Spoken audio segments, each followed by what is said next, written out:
Hello everyone, welcome to Level Up Learning. My name is सिमरन गुम्बर. जैसा कि आज तुम सबका आंगनवाड़ी सुपरवाइजर का एग्जाम था 25 सितंबर 2022 को, and I am really happy and blessed कि मेरे सब स्टूडेंट्स का पेपर बहुत अच्छा गया है. जिस हिसाब से हमने उनकी तैयारी करवाई थी, जिस हिसाब से हमें उनको बताया था कि ये क्वेश्चंस का पैटर्न होगा, इस हिसाब से क्वेश्चंस आएंगे, उसी हिसाब का पेपर आया था. तो ठीक है, फिर आज की मैं ये वीडियो लेकर आई हूँ. तुम्हारा जो ऑफिशियल पेपर आया था उसकी क्या एक्सपेक्टेड आंसर की हो सकती है, वो आंसर्स डिस्कस करने के लिए. पहले इस वीडियो में मैं चाइल्ड केयर एंड डेवलपमेंट के क्वेश्चंस डिस्कस कर रही हूँ जो कि 20 मार्क्स के आए थे. फिर आगे हम अलग वीडियोस डाल देंगे अलग अलग पार्ट्स की. विदाउट वेस्टिंग एनी टाइम सीधा चलते हैं क्वेश्चंस की तरफ. क्वेश्चंस के देखो, ये आपको इसके अंदर जो आंसर्स दिख रहे होंगे इस पे मत जाना. जो मैं आंसर्स बता रही हूँ वो आपको फॉलो करने हैं, क्योंकि ये तो जिस बच्चे ने पेपर भेजा उन्होंने जो टिक कर रखे थे वो हैं. इसके साथ साथ मेरी एक्सपेक्टेड आंसर की ये देखो, जो मतलब जिसका क्वेश्चन नंबर का कौन सा आंसर होना चाहिए वो मैंने यहाँ पर लिखे भी हुए हैं. ठीक है, स्टार्ट करते हैं. Child care and development 20 marks का आता है, 20 क्वेश्चन थे. 51 क्वेश्चन नंबर से स्टार्ट हो रहा था. 51 क्वेश्चन नंबर कह रहा था, विच of the following is best source of vitamin A. Vitamin A का कौन सा बेस्ट सोर्स है, कौन सा बेस्ट स्रोत है. हमने न्यूट्रिशन वाला जब टॉपिक करा था तो उसके अंदर हमने विटामिन ए की इंपॉर्टेंस पढ़ी थी, फूड सोर्सेस पढ़े थे, वही है. मैं आपको सारे क्वेश्चंस इस हिसाब से समझाते हुए जाऊंगी कि आपको ये भी पता चल जाए कि क्या आंसर है, और आगे आने वाले एग्जाम्स के लिए आपको कैसे प्रिपेयर करना है वो भी पता चल जाए. तो देखो, वैसे तो ये क्वेश्चन ना थोड़ा सा कॉम्प्लिकेटेड है, तो हो सकता है उनकी जब ऑफिशियल आंसर की आए तो वो कुछ दूसरा आंसर दे दें, क्योंकि ये जो सारे हैं इन सब में विटामिन ए है. अब हमें नहीं पता वो किसको बेस्ट सोर्स मानते हैं. अगर मेरे हिसाब से माना जाए तो मैं तो बोलूँगी कि डायरी प्रोडक्ट्स, डायरी, दूध, दही, घी, मक्खन, इन सब के अंदर सबसे ज़्यादा विटामिन ए होता देखो लेग्यूम्स, दालों में भी है, पोल्ट्री मतलब एग्स हो गया, या फिर चिकन वगैरह उनमें भी होता है, स्वीट पोटैटो में भी होता है. लेकिन अगर बेस्ट सोर्स मेरे हिसाब से पूछा जाए तो डायरी प्रोडक्ट्स होना चाहिए. ठीक है, ऑफिशियल आंसर की में हो सकता है शायद वो दूसरा दे दे, लेकिन कोई बात नहीं. 52 question number, the best place of social development for a 12 year old child is. 12 साल के बच्चे के लिए, कितने साल के, 12 साल के बच्चे के लिए सामाजिक विकास के लिए कौन सी जगह बेस्ट है. अब देखो, 12 साल का बच्चा छोटा तो है नहीं, बड़ा है, घर में तो रहेगा नहीं. अब वो क्या होता है, 12 साल का बच्चा आस पड़ोस में जाने लग जाता है. उसके आस पड़ोस में यार दोस्त होते हैं, यार दोस्त फिर इकट्ठे होके कहीं घूमने चले गए, प्लेग्राउंड में खेलने चले गए, ट्यूशन चले गए, किसी की दुकान में चले गए, अंकल से बातें मार के आएंगे, अंकल आपकी मिठाई की दुकान है, कैसे मिठाई बनाते हो. तो ये सब बच्चे का सामाजिक विकास होता है ना, सोशल डेवलपमेंट होता है. तो ऑप्शंस में क्या था, नेबरहुड. बिल्कुल सही, नेबरहुड सबसे बढ़िया जगह है बच्चे के सामाजिक विकास के लिए. फैमिली नहीं, फैमिली तो छोटे पार्ट पे आ जाती है, बच्चा बड़ा हो गया है. प्लेग्राउंड, प्लेग्राउंड तो नेबरहुड के अंदर ही आ जाएगा, तो ये भी नहीं होगा. प्लेग्राउंड में तो बच्चा सिर्फ खेलेगा, सोशल डेवलपमेंट तो उसकी दुकानों में जाकर होएगी, लोगों से बातचीत करके होगी, और खेलने में भी होगी. तो प्लेग्राउंड नेबरहुड में आ जाएगा. वॉचिंग मूवी, ये भी छोटा पार्ट है, तो हम बड़े वाले आंसर को कवर करेंगे जिसमें ज़्यादा चीज़ें कवर हो रही हैं, तो ये भी नहीं होगा. इसका हो जाएगा नेबरहुड. वैसे देखो, मैंने यहाँ पर ना तुम्हारे आंसर्स लिख दिए हैं, diary products, neighbourhood, but still मैं तुम्हें ऑफिशियल आंसर की, मतलब ऑफिशियल क्वेश्चन पेपर से बता रही हूँ. 53 क्या कहता है question, which one of the following is best suited. देख रहे हो, best suited for emotional development. संज्ञानात्मक विकास, मतलब सॉरी, संवेगनात्मक विकास. इमोशनल डेवलपमेंट होता है संवेगनात्मक विकास, जो हमारे इमोशनल डेवलपमेंट होती है, उसके विकास के लिए क्या चीज़ बेस्ट है. सबसे पहले कह रहे हैं डेमोक्रेटिक क्लासरूम. डेमोक्रेटिक क्लासरूम बिल्कुल सही है. क्यों सही है, क्योंकि इसमें ना टीचर अलाउ करती है, बच्चा जो सोचना चाहता है, अपने हिसाब से जो चीज़ें करना चाहता है, जो उसका मन है, उन तरीकों को फॉलो करने देती है. तो डेमोक्रेटिक क्लासरूम एक बहुत ही बढ़िया आंसर है, तो हम इस पर टिक लगा सकते हैं. फिर भी मैं आपको बाकी ऑप्शन समझाऊंगी. ठीक है, नो इन्वॉल्वमेंट ऑफ टीचर, ना भाई ना, ऐसा नहीं करना. क्या कह रहे हैं, नो इन्वॉल्वमेंट ऑफ टीचर, तो कह रहे हैं टीचर का कोई इन्वॉल्वमेंट ही नहीं है. टीचर का इन्वॉल्वमेंट ना हुआ तो बच्चे एक दूसरे का सिर तोड़ देंगे, टांगे तोड़ देंगे, इतनी लड़ाइयाँ करते हैं वो, तो ऐसा नहीं करना, ये तो गलत है. Controlled classroom environment. अब देखो, हो सकता है आपकी आंसर की में वो ये आंसर भी दे सकते हैं. क्यों, कंट्रोल्ड क्लासरूम एक अप्रोप्रिएट क्लासरूम होता है। क्या कि इसके अंदर थोड़ी सी चीज़ें कंट्रोल्ड वे में रहती हैं, बट इसको भी आप करेक्ट नहीं कह सकते, क्योंकि यहाँ पर भी ना वो सब चीज़ें कंट्रोल्ड हैं कि ये ऐसा होना चाहिए, वो वैसा होना चाहिए। लेकिन जब हमारे जो इमोशंस डेवलप हो रहे हैं ना, वो कंट्रोल्ड वे में नहीं होते। वो तभी खुला जब छोड़ देते हो ना बच्चे को, थोड़ा सा कंट्रोल में रखते हो कि ये ना हो कि बच्चा लड़ाइयाँ कर रहा है या वो कर रहा है, लेकिन उसको एक इंडिपेंडेंस, एक्टिव पार्टिसिपेशन अलाउ करते हो। तो ये भी वैसे नहीं ही होगा, ठीक है। अथॉरिटेरियन तो बस टीचर का ही रूल चल रहा है, ये कर लो वो कर लो ना। तो इसका करेक्ट ऑप्शन क्या होगा? 53 का भी ए, डेमोक्रेटिक क्लासरूम इन्वायरमेंट। ठीक है जी, 53 भी देख लिया आपने। 54 क्या कह रहा है? Which one of the following is not a suitable way to help hyperactive children. ठीक है जी। जब आपके क्वेश्चन में आ जाए नोट, तो आप पहले नोट को सर्कल कर लिया करो। क्यों? ताकि आपके ध्यान में रहे नोट पूछा है। क्योंकि कई बार बच्चे सोचते हैं पहला ऑप्शन पढ़ा, हाँ ये सही है, टिक करके आ जाते हैं, उनको ध्यान ही नहीं रहता कि नोट भी कहीं लिखा हुआ था। तो नोट लिखा हुआ ना, तो जैसे इस बच्चे ने भी सर्कल कर रखा है, ध्यान रखना है नोट है, नोट है। हाइपर एक्टिव चिल्ड्रन क्या होते हैं? हाइपर एक्टिव चिल्ड्रन जो होते हैं, हर बात में जल्दबाजी, ये भी कर लूँ, वो भी कर लूँ, ये भी करना है, वो भी करना है, जल्दी जल्दी जल्दी जल्दी जल्दी जल्दी। अब उनको पढ़ाने के लिए कौन सा तरीका गलत है?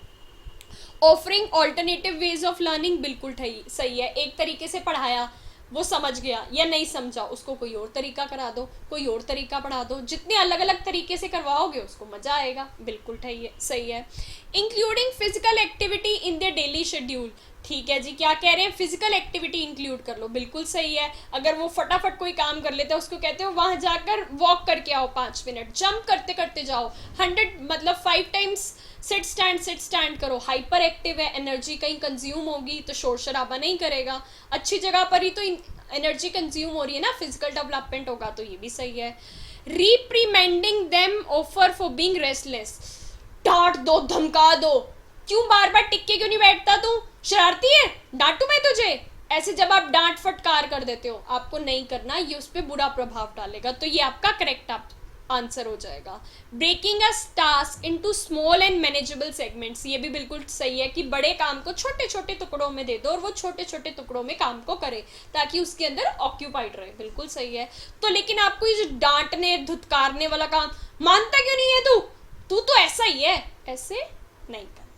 ठीक है जी, इसका आंसर भी आपको पता चल गया। मैं फिर से बता रही हूँ, देखो मैंने यहाँ पर आपके लिए लिख दिए हैं आंसर्स कि इसका ये है, इसका ये है, बट फिर भी मैं आपको ऑफिशियल क्वेश्चन पेपर से बता रही हूँ।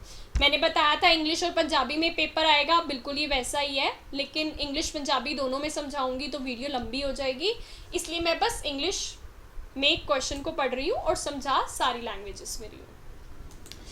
ठीक है जी, 55 बहुत ही आसान क्वेश्चन क्या कहता है? इंक्लूसिव एजुकेशन अज्यूम्स दैट, एक second, inclusive education assumes that we should change dash to fit the. Inclusive education होता क्या है? समावेशी शिक्षा। समावेशी शिक्षा में कहते हैं हर बच्चे का सीखने में पूरा पूरा अधिकार है, चाहे वो हैंडीकैप्ड है, सुन नहीं सकता, देख नहीं सकता, लेकिन एक नॉर्मल स्कूल में वो भी बच्चा पढ़ सकता है। तो आपको अपने स्कूल की इंफ्रास्ट्रक्चर, स्कूल के मटेरियल, स्कूल के इक्विपमेंट्स को चेंज करना है ताकि वो बच्चा आपके नॉर्मल स्कूल में पढ़ सके। ये नहीं आप कह रहे हो बच्चा देख नहीं सकता तो हम इसको स्पेशल स्कूल में डाल देंगे, नहीं, चाइल्ड को चेंज नहीं करना, आपको अपने स्कूल को चेंज करना है। आपको अपने स्कूल में चेंजेस लाने हैं कि जो बच्चा ब्लाइंड है वो भी पढ़ सके। तो इसका करेक्ट ऑप्शन है शुड चेंज द सिस्टम। क्या कह रहे हैं? सिस्टम को चेंज करना है कि स्कूल की जो इक्विपमेंट्स हैं उनको चेंज करना है टू फिट द चाइल्ड, ताकि हमारा बच्चा जैसा भी है, कोई भी अगर उसके अंदर कोई डिसेबिलिटी है या कोई प्रॉब्लम है, वो भी फिट हो सके और नॉर्मल बच्चों की तरह पढ़ सके। बिल्कुल आसान क्वेश्चन था, B part. 56 Which one of the following is the main target group of family welfare programs? अब हमने क्या कहा था, नेशनल हेल्थ प्रोग्राम्स में भी हमने कुछ फैमिली वेलफेयर प्रोग्राम्स पढ़े थे। Family welfare programmes mainly focus करते हैं फैमिली प्लानिंग पे कि कितने बच्चे करने हैं, कितने नहीं करने। ये नहीं कि बस शादी हो गई, बच्चों पे बच्चे ही पैदा करी जा रहे हैं। फैमिली प्लानिंग करनी है कि अगर एक बच्चा हो गया है, दूसरा करना चाहते हो तो उनके बीच में कितना टाइम गैप रहे। ठीक है, तो ये फैमिली प्लानिंग पे बेस्ड है। तो ये इसका करेक्ट ऑप्शन होगा couples in the fertile age. Fertile age मतलब यानी कि आप मान लो जिन कपल्स की अभी अभी शादी हुई है या थोड़ा टाइम हो गया है शादी को और अब वो अपनी फर्टाइल एज में है कि जब वो इस पोजीशन में है कि वो बच्चे पैदा करेंगे, अपनी फैमिली को आगे बढ़ाएंगे, उनके लिए है ये फैमिली वेलफेयर प्रोग्राम्स। तो इसका करेक्ट आंसर होगा कपल्स इन फैमिली एज। क्या होगा? कपल्स इन फर्टाइल एज, जो इस फर्टाइल एज में है, इस एज में है कि जो बच्चे पैदा करेंगे। Children below 12 years, women after fertile, male after fertile age, ये गलत है।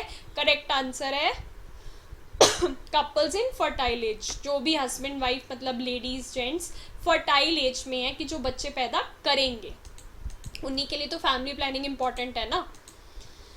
57 क्या कहता है जी? Integrated child protection scheme is under which ministry. सबको बिल्कुल रटा हुआ है। क्या रटा हुआ है? इंटीग्रेटेड चाइल्ड प्रोटेक्शन स्कीम आती है ministry of women and child development के अंदर। किसी का गलत हो ही नहीं सकता, इतनी बार पढ़ रखा है तुमने, ministry of women and child development. ठीक है जी। Ideal food for newborn and young infants up to 6 month, 6 महीने तक के बच्चे के लिए बेस्ट फूड क्या है? सबको पता है भाई, कुछ बताने की जरूरत ही नहीं है। ब्रेस्ट मिल्क, माँ का दूध। माँ का दूध के अंदर हमने इतने बेनिफिट्स पढ़े हुए हैं, सारी एलर्जीज से बचाता है, बच्चे की पूरी नीड्स जो भी हैं वो पूरी करता है। बस माँ का दूध। कितना आसान पेपर है ना, देखो।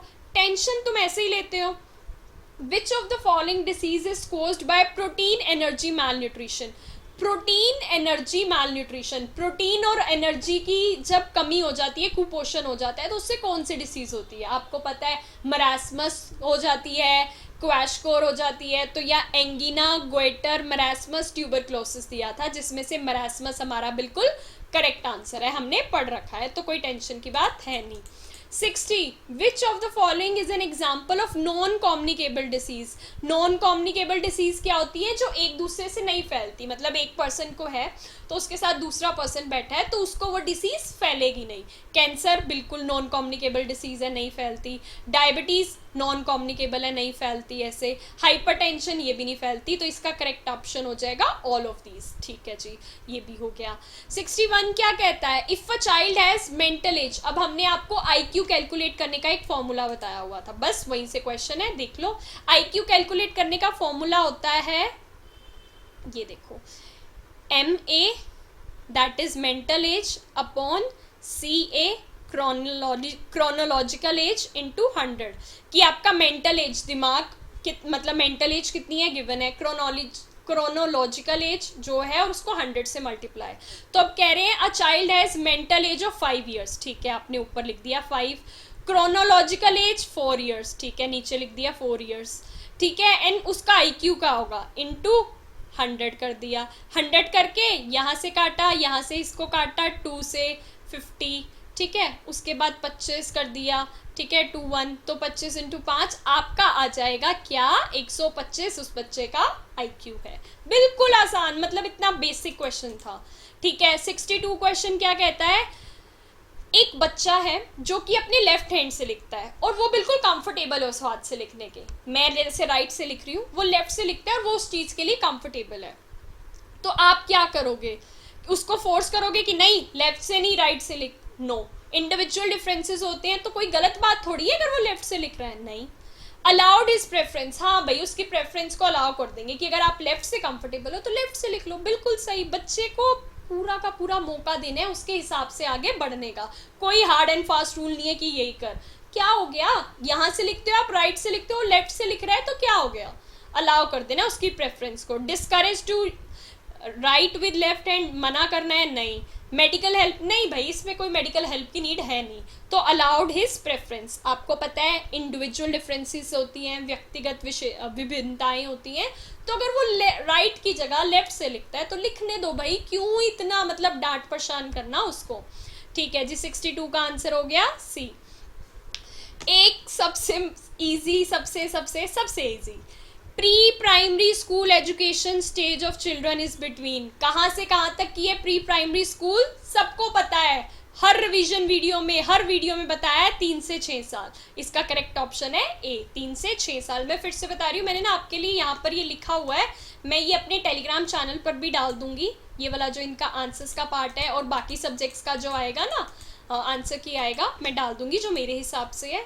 बाकी अगर आप किसी भी गवर्नमेंट जॉब के एग्ज़ाम की तैयारी कर रहे हो और आप हमारे पेड कोर्सेज लेना चाहते हो जिसके अंदर हम थ्योरी करवाएंगे और सारी चीज़ें MCQ होंगी, सब कुछ कवर होगा, तो लेवल अप लर्निंग का कॉन्टैक्ट नंबर आपको वीडियो पर शो हो रहा है, आप वहाँ से कॉन्टैक्ट करके डिटेल्स ले सकते हो। बढ़ते हैं 64 क्वेश्चन नंबर के पास। 64 कहता है विच of the following is a characteristic of learning disability. हमने लर्निंग डिसेबिलिटी में डिसलेक्सिया, डिस्कैलकुलिया, डिस्ग्राफिया, बहुत सी लर्निंग डिसेबिलिटीज पढ़ी थी।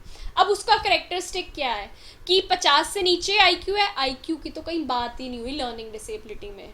अदर बच्चों को बुली करता है और एंगेज इन अग्रेसिव एक्ट्स, दूसरे लोगों को परेशान करता है, बच्चों को लड़ाई झगड़ों में पड़ता है, गुस्सा करता है, नहीं।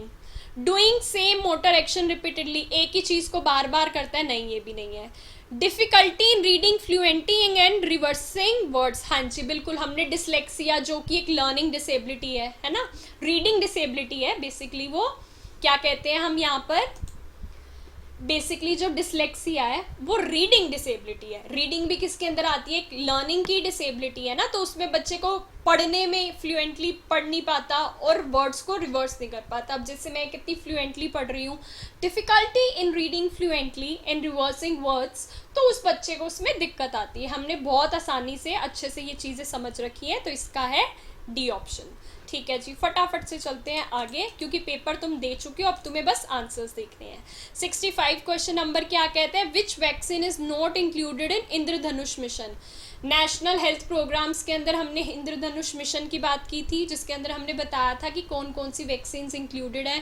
ट्यूबरक्लोसिस इंक्लूडेड है, मीसल्स इंक्लूडेड है, डिप्थेरिया इंक्लूडेड है, लेकिन ये कौन सी नई सी बीमारी इन्होंने दे दी, मीनिंगिलोसिस मिंगनेटिस, ये तो हमने कभी सुनी भी नहीं, सुनी नहीं है ही नहीं उसके अंदर, तो यही करेक्ट आंसर है क्योंकि इन्होंने पूछा है नोट कौन सी नई इंक्लूडेड, मीनिंगिलोसिस मिग्नेटिस ये नहीं इंक्लूडेड, डिप्थेरिया, मीसल्स और ट्यूबरक्लोसिस इंक्लूडेड है।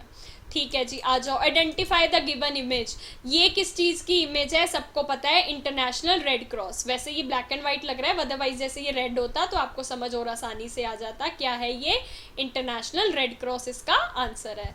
67 क्या कहता है, बहुत सी आसान क्वेश्चन, आंगनवाड़ी सुपरवाइजर को एडवाइस करना है ट्रबल्ड एम्प्लॉय को टू इम्प्रूव हिज परफॉर्मेंस, कि वो बच्चे मतलब कुछ लोग जो कि अपना काम सही से नहीं कर रहे तो उनको एडवाइस देनी है कि क्या हो गया भाई, क्या दिक्कत है, क्या कुछ प्रॉब्लम आ रही है, मैं आपकी मदद कर सकूं। तो इसके अंदर वो कौन सा काम कर रही है, पर्सनल काउंसलिंग का काम कर रहा है कि मैं अगर मेरा कोई स्टूडेंट है परेशान है तो मैं उससे पर्सनल काउंसलिंग करूं, बताओ भाई क्या हो गया, आप पहले तो इतने इंटेलिजेंट थे, अब क्या हो गया, अब क्यों नहीं पढ़ते, तो कहेगी शायद फैमिली प्रेशर है या कोई और घर में प्रॉब्लम चल रही है या हेल्थ सही नहीं चल रही जिसकी वजह से मैं नहीं पढ़ पा रही, तो ये होती है पर्सनल काउंसलिंग। पर्सनल काउंसलिंग इसका बिल्कुल करेक्ट आंसर हो जाएगा।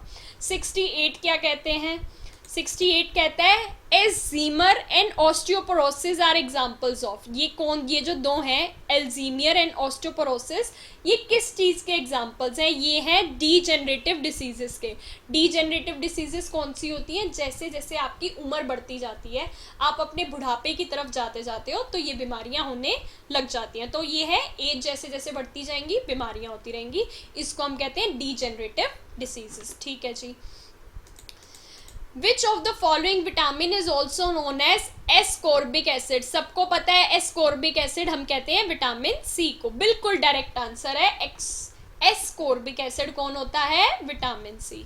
ठीक है जी, लास्ट क्वेश्चन हमारा चाइल्ड केयर एंड डेवलपमेंट का और सबसे आसान question, which of the following are responsibilities of anganwadi helpers. मैंने आपको आंगनवाड़ी सुपरवाइजर्स की रोल्स एंड रिस्पॉन्सिबिलिटीज़ बताई थी और हेल्पर्स की भी रोल्स एंड रिस्पॉन्सिबिलिटीज़ और ड्यूटीज़ बताई थी। उसके अंदर हमने बताया था कि cook and serve food to children, बिल्कुल ठीक है, हमने सीधा सीधा पढ़ा था। Clean anganwadi premises daily and fetching water, direct हमने पढ़ा था। Bring small children from village to anganwadi, direct हमने पढ़ा था, तो इसका करेक्ट आंसर हो जाएगा 70 का डी, क्या, ऑल ऑफ दीज। इसके साथ साथ आपका child care and development CCD जो 20 मार्क्स का आता है, उसकी मैंने एक्सपेक्टेड आंसर की डिस्कस कर ली है। मोस्ट प्रोबेबली आंसर्स आपके यही रहेंगे, एक आधा हो सकता है कई बार, जैसे था बेस्ट सोर्स ऑफ विटामिन है तो वो किसी और को लगा सकते हैं, बट मेरी नॉलेज के हिसाब से जो करेक्ट आंसर्स होने चाहिए थे मैंने आपको बता दिए हैं। ठीक है, आई होप आपको ये वीडियो अच्छी लगी होगी। किसी भी गवर्नमेंट जॉब की तैयारी कर रहे हो और आप हमारे कोर्सेज परचेज करना चाहते हो, लेवल अप लर्निंग का कॉन्टैक्ट नंबर वीडियो पर शो रहा है, वहाँ से डिस्कस करके आप पूछ सकते हो कि कौन कौन से कोर्सेज चल रहे हैं और आप उसमें इनरोल हो सकते हो, ताकि आप अच्छे मार्क्स स्कोर करके एक गवर्नमेंट जॉब ले सको। थैंक यू वेरी मच जिन स्टूडेंट्स ने हम पर भरोसा करके हमारा कोर्स लिया। आई एम रियली हैप्पी कि उनके एग्ज़ाम्स बहुत अच्छे गए हैं। ऐसे ही हम और वीडियोस आपके लिए लाते रहेंगे। ये मेरी तरफ से जो एक्सपेक्टेड आंसर की है चाइल्ड केयर एंड डेवलपमेंट की, ये मैं अपने टेलीग्राम चैनल पर डाल दूँगी, वहाँ से आप देख सकते हो। आई होप ये वीडियो आपके लिए यूज़फुल रही होगी। वीडियो को लाइक कर देना, नीचे कमेंट करके बता देना आप और कैसी वीडियोस देखना चाहते हो, ताकि हम चैनल पे डाल सके। Thank you very much.